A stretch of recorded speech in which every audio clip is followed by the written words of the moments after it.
cara menegurnya, yang bisa menegur orang ini dengan cara ada 3 cara. Ya, apabila kalian melihat suatu kemungkaran, maka cegahlah yang pertama dengan lisanmu, dengan suaramu. Ya, caranya bagaimana kita menasihat teman ini agar dia tidak melakukan perbuatan yang mungkar ini. Teman, hai kawan, ini lingkungan sekolah.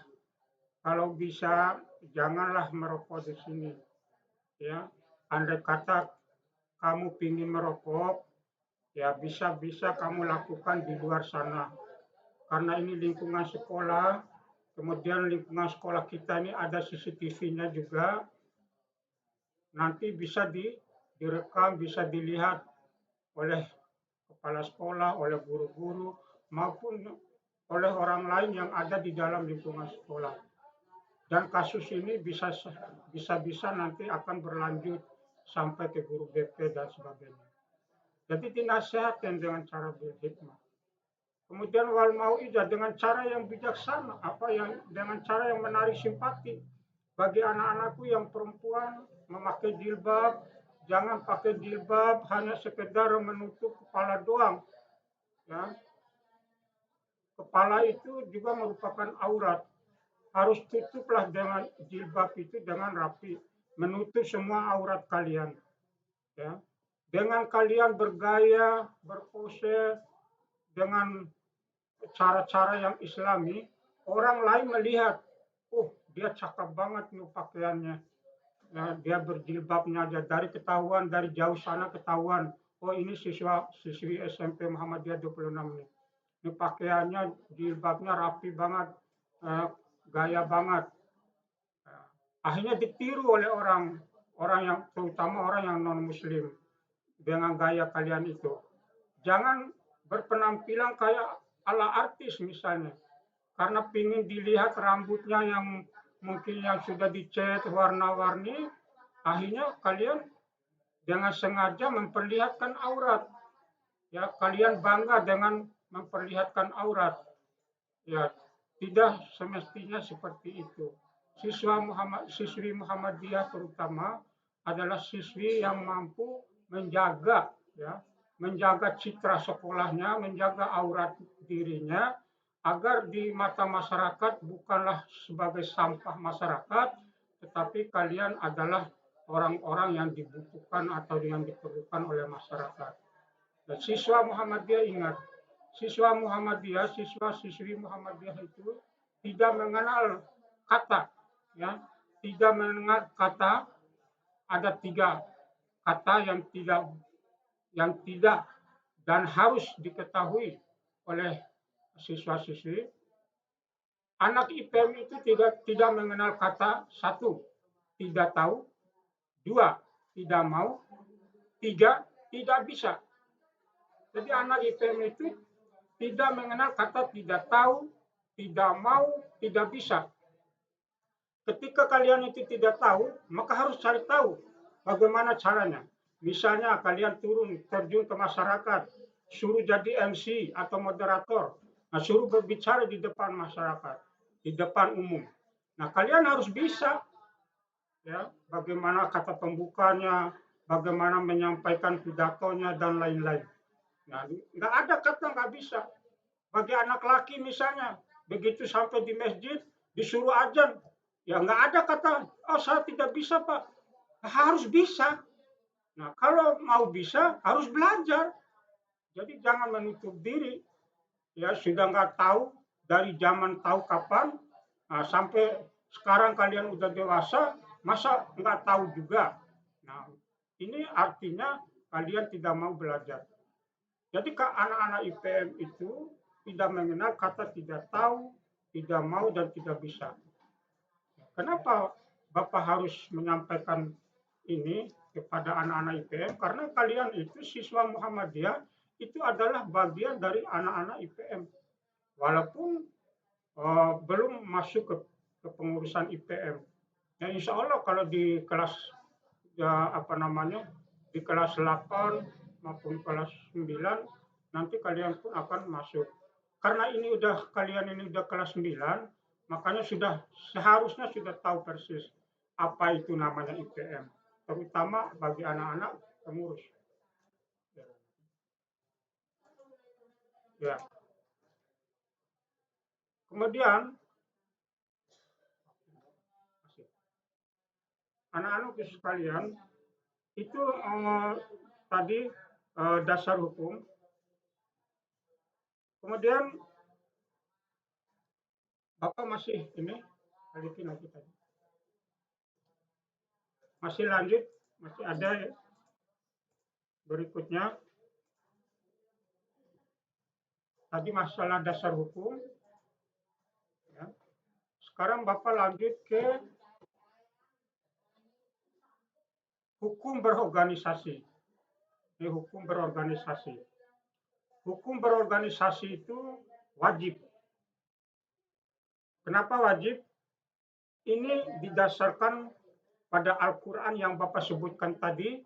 Pertama surat Ali Imran ayat 104. Ya.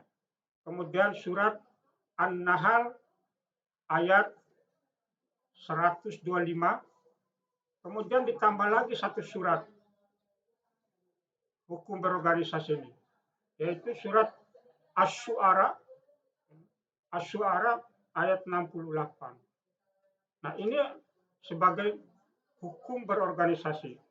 Bahwa Bapak ulang lagi bahwa hukum berorganisasi itu hukumnya wajib. Ya. Kemudian selanjutnya ini ada syarat berorganisasi. Syarat berorganisasi itu yang pertama harus ada manusianya. Ya.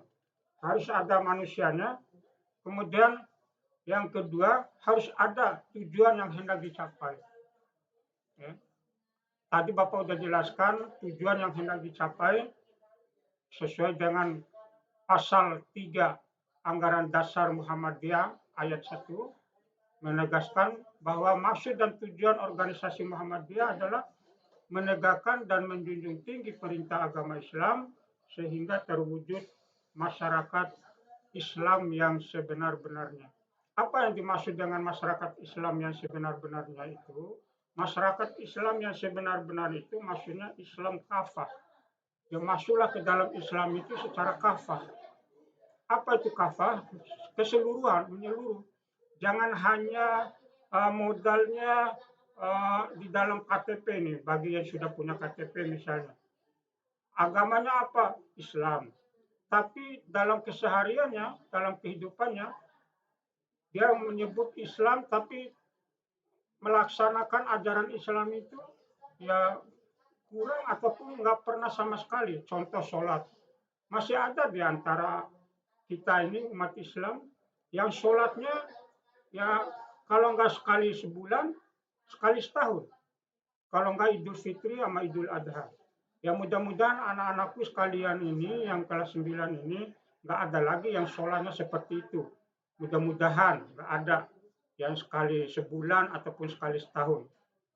Kalaupun ada, ya mari sadarlah, ya bertobatlah bahwa kalian ini sudah masuk usia dewasa, sudah balik, sudah dewasa, sudah mumayyiz, sudah bisa membedakan mana yang baik, mana yang buruk. Kalaupun sholatnya sekarang ini ya Senin Kamis, ya kadang sholat zuhur, sholat asarnya ketinggalan lagi. Kalau enggak duhur, asar, maghrib, sholat, isanya ketinggalan lagi. Bahkan sholat subuh nggak pernah sama sekali. Nah, jangan sampai belang-belang lagi. Apalagi kalian sudah masuk usia dewasa, usia mumayyiz. Kalau meninggalkan sholat, sengaja meninggalkan sholat, maka balasannya neraka. Ya. Neraka apa yang didapatkan oleh orang yang meninggalkan sholat? Yaitu neraka sakor. Makanya dalam satu riwayat disebutkan ya ada orang yang masuk ke dalam neraka sakor. Ya. Kemudian ditanya oleh temannya yang sudah duluan masuk ke dalam surga, "Hai kawan, dari mana saja kalian?" Maka dijawab oleh mereka, ya, "Kami dari neraka Sakar." "Masalakakum fi Sakar?" "Kenapa kalian masuk ke dalam neraka Sakar?" Maka mereka menjawab, "Qalu alam naku minal musallin." Mereka menjawab, "Kami pada waktu hidup, waktu di dunia tidak pernah mengerjakan sholat, maka dilemparlah kami ke dalam neraka Sakar." Ya, jangan sampai kita ya meninggalkan sholat, apalagi nanti kita akan dilemparkan ke dalam neraka Sakar. Itu baru neraka Sakar, baru orang yang meninggalkan sholat. Belum lagi perbuatan-perbuatan lain yang harus dihadapi oleh kita nanti di yaumul akhirat. Oleh sebab itu, Bapak yakin anak-anakku sekalian, ya apalagi kalian ini sekolahnya di Muhammadiyah, ya mudah-mudahan tidak ada lagi yang meninggalkan sholat. Bapak rasa itu saja untuk pertemuan melalui apa namanya Google Form ya. Ya. Mudah-mudahan nanti di lain waktu kita masih bisa bertemu lagi via seperti sekarang ya untuk melanjutkan materi-materi yang berikutnya. Insya Allah ya. Terima kasih atas pertemuan atas perhatiannya. Mohon maaf. Billahi taufiq wal hidayah. Wassalamualaikum warahmatullahi wabarakatuh.